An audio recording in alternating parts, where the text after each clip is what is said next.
কে বলছে রিলস দেখে পড়াশোনা হয় না? এসএসসি 27 ব্যাচে যারা আছো তোমরা এই পেজটা ফলো করে দাও, কারণ আজকে থেকে এসএসসি পরীক্ষার আগ পর্যন্ত প্রতিদিন তোমাদের আমি এমসিকিউ শিখাবো।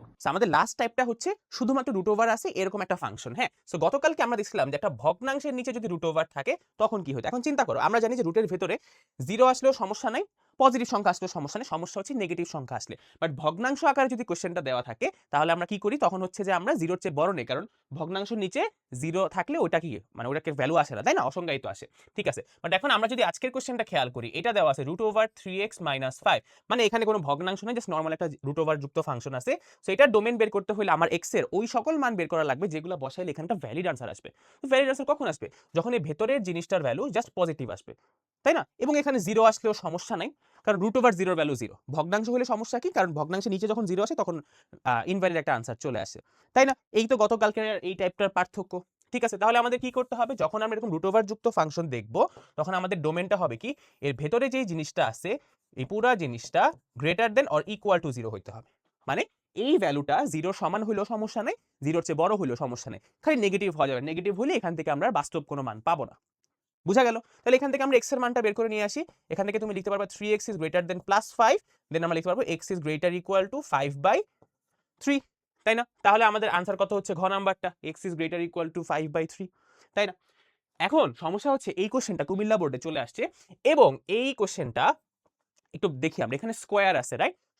তো এগেন এটা যেহেতু একটা রুট ওভার যুক্ত ফাংশন, সো রুটের ভেতরে যেটা আছে সেটাকে আমরা লিখবো গ্রেটার ইকুয়াল টু 0। ঠিক আছে, এখন এখানে একটু খেয়াল রাখতে হবে, এটা এই জিনিসটা নরমালি একটু সলভ করি আমরা। কি হবে এখানে? এখানে 1টাকে রেখে আমি যদি এক্সটাকে পক্ষান্তর করি, সো আমি লিখতে পারবো এটা। যদি এটা অ্যাকচুয়ালি পক্ষান্তর বলা উচিত না, বাট বুঝার সুবিধাতে ধরলাম এটা পক্ষান্তর করছি আমরা। আচ্ছা, এখন উভয় পক্ষে আমরা কি করবো? এক্স এর মান বের করার জন্য রুট করবো, রাইট? এখন অনেকে যে কাজটা করে, এই √1 এর ভ্যালু তো 1, কিন্তু এখানে সে শুধু এক্স লিখে দেয়। এটা কিন্তু ভুল, কারণ x কে রুট করলে কিন্তু আমাদের একটা মডুলাস দিতে হবে। কেন ভাইয়া মডুলাস কেন দিব? কারণ রুট করলে প্লাস মাইনাস আসবে না। যদি প্লাস মাইনাস কে অ্যাভয়েড করতে পারবা না, তখন x এর মান তো প্লাসও হতে পারে মাইনাসও হতে পারে।